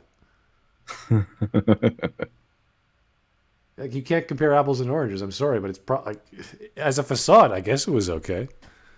Trick Kylo, obviously, for about 20 seconds. Just long enough for him to realize that Luke was a projection, then Luke to fade away, and then the rebels not the resistance to realize that, oh, we probably should have been running away this whole time. Yeah, it would have been nice if Luke told people that, hey guys, run. I got this. It's like, oh. I'm pretty sure that at that point they're saying, oh, cool, Luke is here to save the day. He's going to save us. We're just going to watch him beat all the First Order people. Oh, he's just a projection? You probably should have been running away then, right? Oops. How come no one told us this? Yeah, no, it takes. Luke didn't tell us. It takes Poe like, hey, I know what's going on here. What's that, Poe? This is our chance to retreat. You've been retreating the entire time. The entire movie is you running away from the First Order. What crossed that mind suddenly? Like what happened in your brain? It just lit up. The whole movie, nothing changed. They were running from the First Order in the beginning of the movie, and they're continuing to run from the First Order at the ending of the movie until the very end of the credits. They're still running from the First Order. Nothing has changed except Luke Skywalker is now dead. That's the only thing that the Last Jedi achieved. The death of Luke Skywalker for some reason. Yeah, and Snoke could have come back in Episode 9 because he's in a jar somewhere. So they killed off the main bad guy for some reason, and they killed off Luke Skywalker. But overall, nothing really was achieved, and nothing changed. It would be one thing if the First Order shattered because of Snoke's death, but it didn't. It was the same First Order, doing the same First Order stuff. Nothing changed at all. It's a big waste of a movie. yeah. If there is something I like more about the sequel trilogy than the prequels and original trilogy, it's the fact that lightsaber duels now feel dangerous. It may be the fact that Kylo Ren's style of fighting Dangerous? What the hell? Do they really? Just now So they Duel feel of Fates dangerous? never felt dangerous. felt dangerous before. Battle of Heroes never felt dangerous. So, okay, let's take into account. So, two Jedi fighting over like a giant lava facility when like that's falling apart because they destroyed a console doesn't feel dangerous. I repeat that, he doesn't think fighting over lava is dangerous. No, that was easy and safe. What's really dangerous is fighting in a forest with nothing to fall into. Yeah, spinning a double-bladed lightsaber, that's totally safe. That's like the easiest thing to do in the world. Getting chopped in half, that's not a big Just because deal. it's more wild doesn't mean it's more dangerous. Those guys were experts at fighting with a lightsaber. That made it more dangerous because every move was precise. Every move could be your killing blow. Here, it's they're wild and untrained, and it's very untamed. It's very raw, and so we know that each move is not precise, and each move is there to be blocked or dodged pretty easily, and it's pretty easy to understand why each blow is not going to be the killing blow. Oh, just got a super chat from Mark in 3D. Thank you, sir. The Last Jedi theme, Linkin Park Runaway. Oh, well. That's one musical accompaniment you could have in your head, I guess, when watching this. It might be more fun. Although I do rather like John Williams, so he does a good job. Yeah, he always produces good music. Just the writers, on the other hand, they kind of vary. Actually, I wouldn't say that he's infallible, but when it comes to the prequel music, the Star Wars prequels have some of the best soundtrack in Star Wars. Like, ignoring the context of the scenes, because obviously the scenes themselves are pretty shit, but just listen to the tracks and they're great, they're fantastic. And I think again that was partly due to George Lucas. There's if you look back at when Duel of Fates was being written, I forgot his name now. The musician. John Williams. John Williams. Sorry, I had a bit of a brain fart. John Williams didn't want the orchestra. Sorry, the vocal orchestra.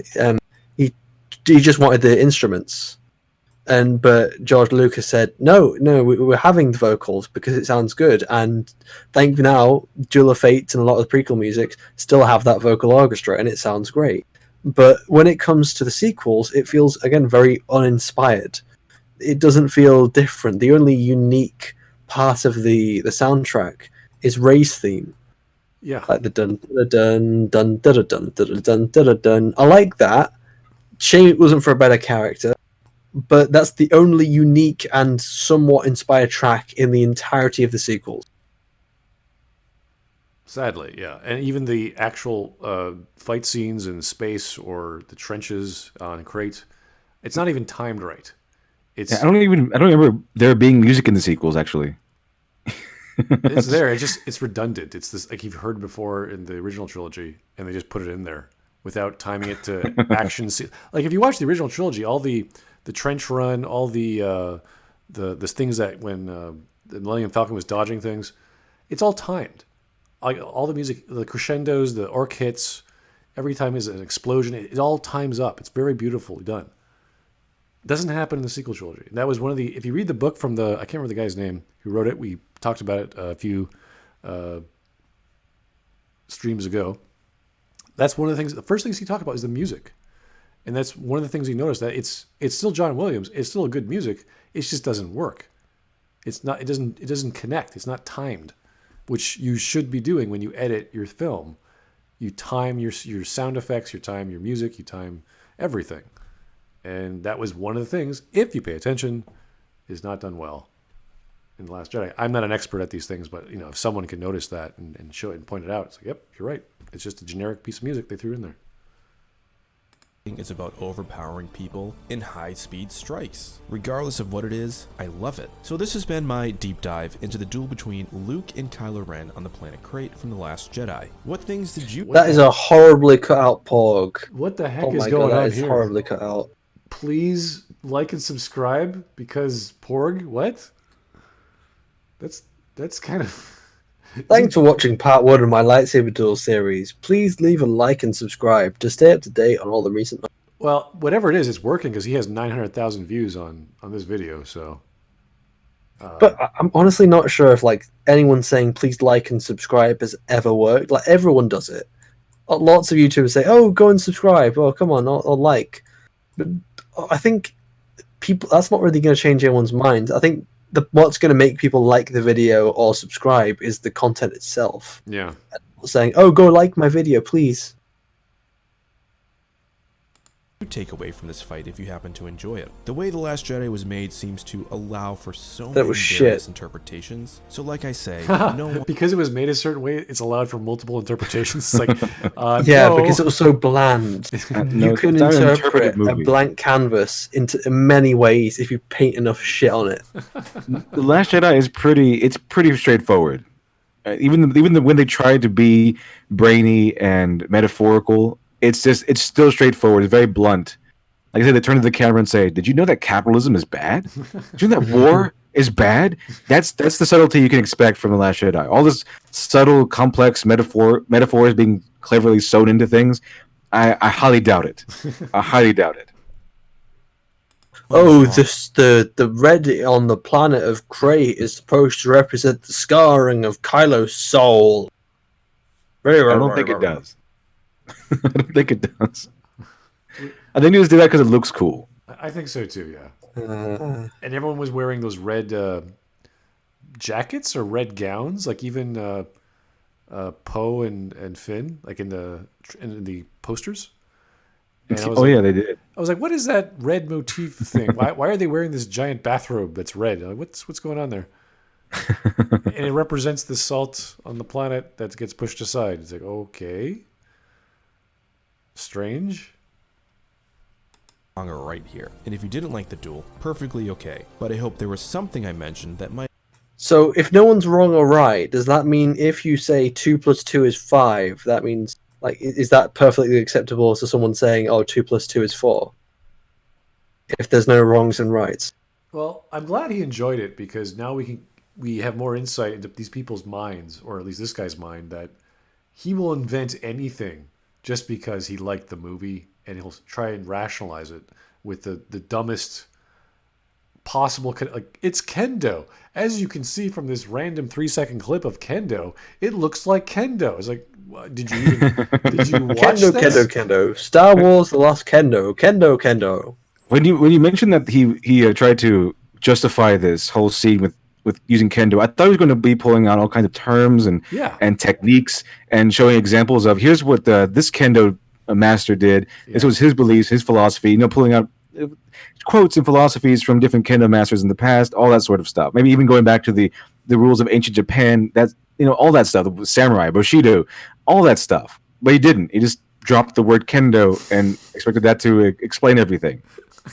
Then showed a fight between one guy with a Kendo sword and one guy with 2 small Kendo knives. And you're like, what the hell is this? What are you doing? Are you going to at least compare their moves to Kylo Ren? No? Okay. Stances, moves, weapons, armor. That's too much work. I guess it's too much work to be expected from you, I suppose. So do you want to watch Return of the Jedi with Episode 9 logic, Once Upon a Theory, without... No, I'm not, because I got copyright strike last time we did that. Oh, yeah. No, I'm sure this will be fine. No. I'm quite sure it will. So. Come on. But thanks for the offer. Chat, I think we're if you want to watch Return of the Jedi with Episode 9 logic, Once Upon a Theory, put 1 in chat. If you don't, press 2. I don't care. We're not going to watch it. It's going to be democracy in action. Come on. Yeah. I love democracy. I love democracy. I love the Republic. I am the Come on, Senate. chat. I'm depending on you. I am not democratic in this chat. It's all me. EC Khan says 1 + 1 = 9. In my opinion, though, so you can't refute that. Okay, that's good enough for me. Oh, chat's failed me. There's no 1s or 2s. God damn it, chat. We're using internet gas to explain. Oh wait, there's a single one. Oh, there's another one. Oh, there's a 2. Come on, democracy. Anyway, thanks guys for listening. Oh, look. No, we go watching. Stop it. Stop talking. What are you doing? We're not getting demonetized here. We're not getting one more copyright strike within a week. I don't even want to think what that does to channels. So. Anyway, thanks guys for listening. Have yourself a great evening. If you have any other suggestions on videos we should cover, leave them off in the comments below. And Twitter and Facebook, Discord, I'm always available. Thanks for listening, and have yourself a great day. See you.